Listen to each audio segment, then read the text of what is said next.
Незаконно приобретенное и хранимое огнестрельное оружие изъято у жителя города Сухум Какули Роберта Раминовича, 1994 года рождения.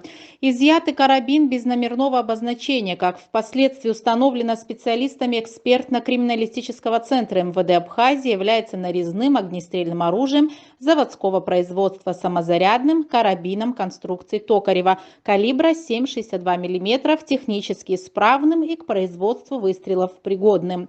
Оперативные мероприятия по выявлению и изъятию огнестрельного оружия провели сотрудники ОУР УВД по городу Сухум совместно с уголовным розыском Ачимчирского РОВД.